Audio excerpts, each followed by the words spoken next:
What's going on, guys? It's Destin the RV Guide here, and I am standing in front of the 2025 Keystone Montana 3901 RK. So rear kitchen setup from them, luxury kitchen setup from them, and it has those 2025 upgrades. We got a lot to go over in this, so let's get right started here. Fiberglass front cap, amber marker lights.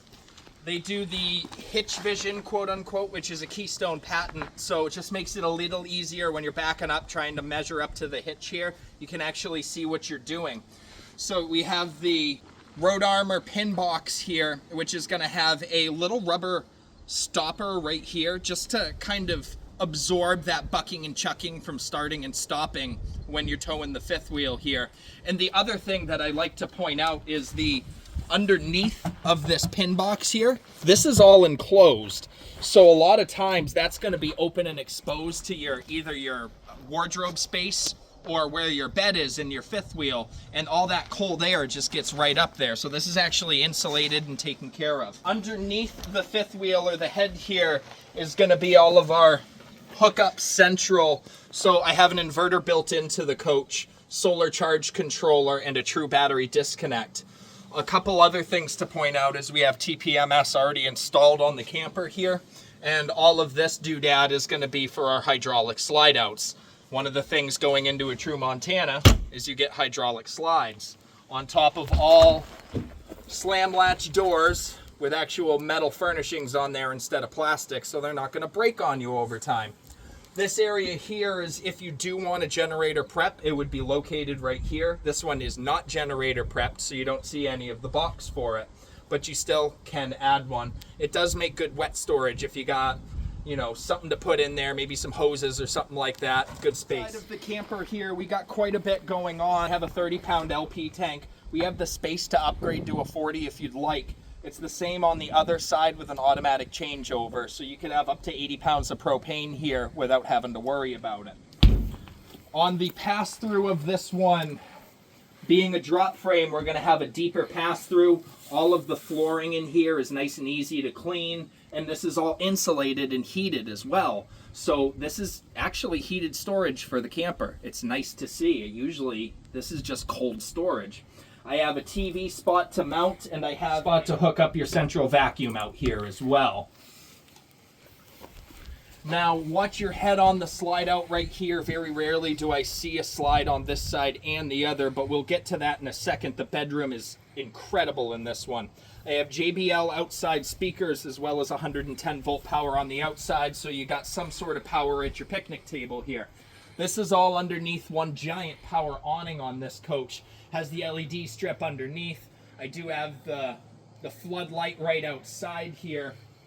And this is part of the solid steps that come with it. Now what's different about these solid steps are they're on a strut. So they're not 50 pounds to pick up and put in your door every single time you get ready to leave. And they added a safety rail this year, so this comes down all the way. It's solid. It makes it easier to get into the rig. Underneath here is going to be, I'd like to point out the legs to the leveling system here. So they haven't changed the hydraulic 6-point leveling system that's on here, but they did add the Bigfoot feet. The other big change is how quickly they drop. Instead of waiting for 5 minutes for your coach to level, these things are fast now. So it's going to take time out of how long it takes to set up your rig. There's a propane quick connect right next to where all the other hookups are outside here. So you can have a little grill outside for your outdoor hangout spot. One thing they've changed is they've went to frameless windows on this one for our outside windows. The ones on the side of the slide out are still framed, but it gives that coach that nice kind of feel, that nice look to it.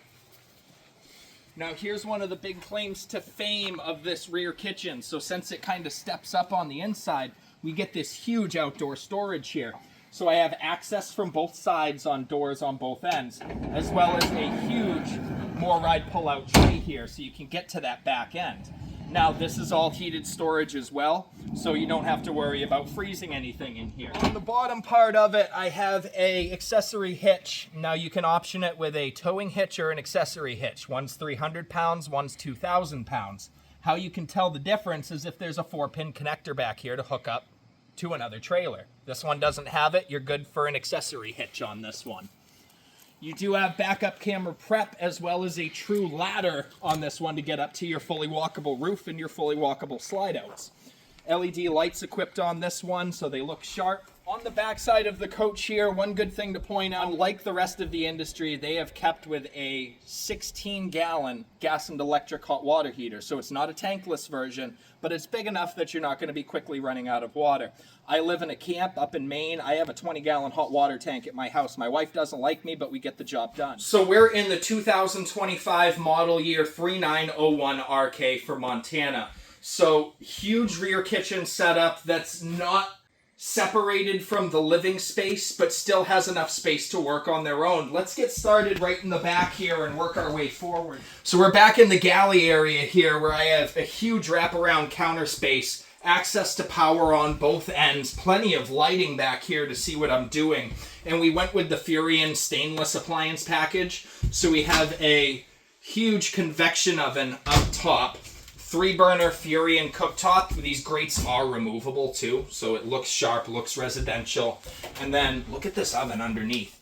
As close to a full-size oven as you're probably going to get in a trailer. They do have the fancy lights that turn on, and that gets us back to our GE double-door residential fridge here.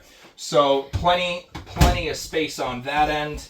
Underneath in the freezer area, we got 2 drawers that'll pull out and an ice maker that's built in as well.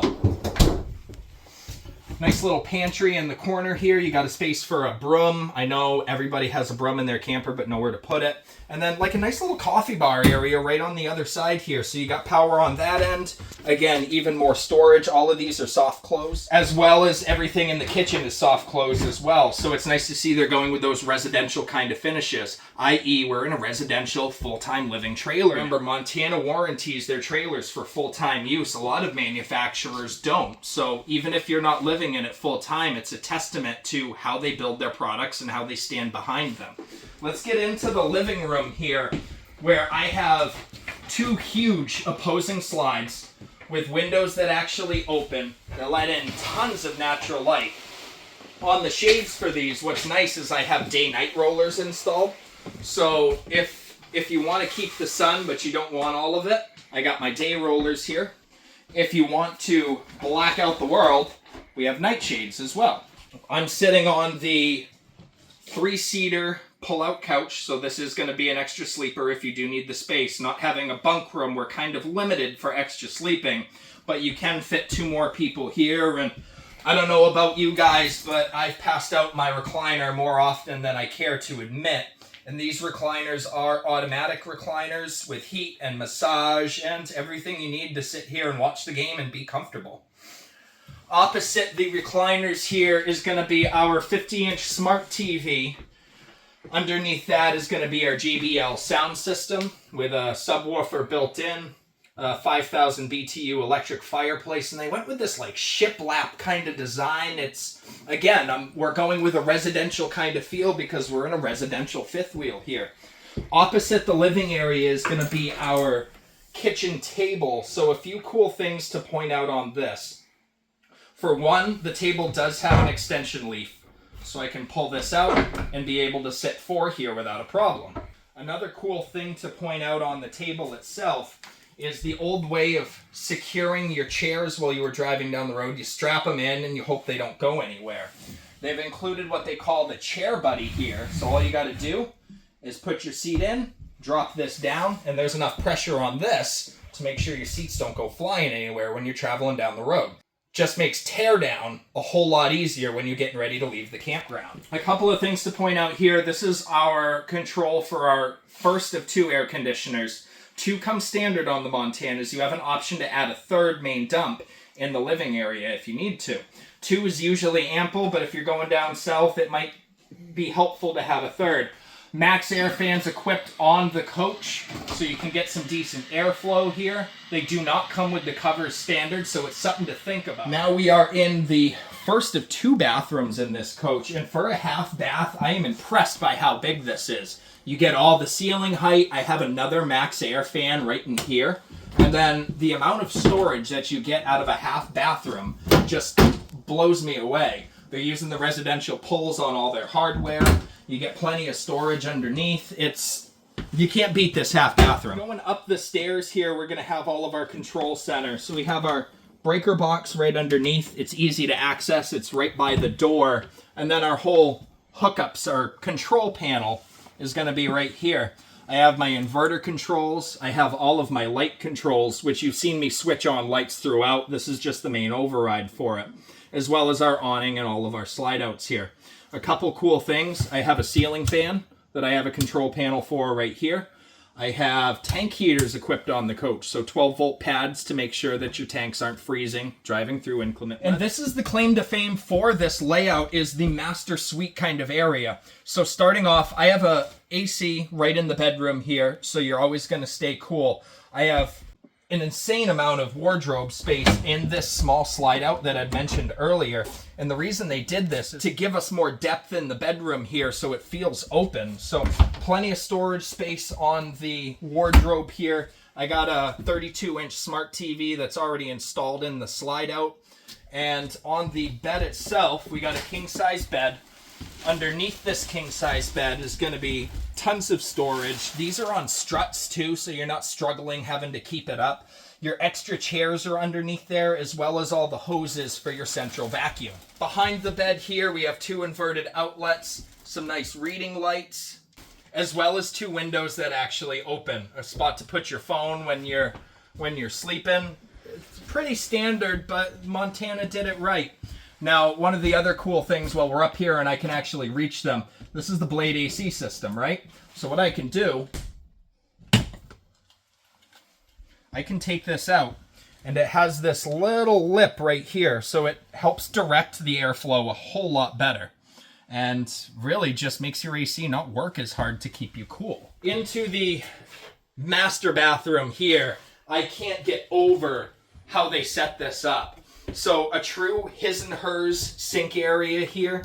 There's no medicine cabinet, but don't hold my feet to the fire yet because I have ample space over on the side here, as well as underneath the sink. You got tons of storage set up. Now, the shower is, again, it just blows me right away. So being 6 foot tall, we're at the nose of the trailer. They do give you the head bubble on this one. I have about as close to residential shower stall as you can get here, so you can go for the side. I have the handy little washer thingy, and then a sweet little seat. So if you're getting tired when you shower and you want to take a break, go ahead, take a seat. You're good to go. Now, you're telling me we're missing storage in this one. Where's that wardrobe that everybody sees in the front of the fifth wheels? Here we go. This is probably the biggest wardrobe I've seen in a fifth wheel. It's a true walk-in closet that you could fit 3 people in here comfortably. I have a washer-dryer hookup over in the corner here, so you could put a true stackable washer and dryer. And then more storage than I know what to do with. You get a light in here so you can see what you're doing. You get a hanging rack. And really just an unbeatable kind of master suite setup. They've gone away with this layout because of that pin weight for a while, but I think we're starting to see a resurgence of this, and I'm glad. Guys, I think that's about the tour of the 3901 RK. It's got a lot of things going for it. A huge residential fifth wheel if it's something that you plan on living out of or getting a lot of use out of. And really, it goes to show why this is Keystone's flagship product. Guys, thanks for watching along. If I missed anything, leave a comment, let me know, and we'll see you next time.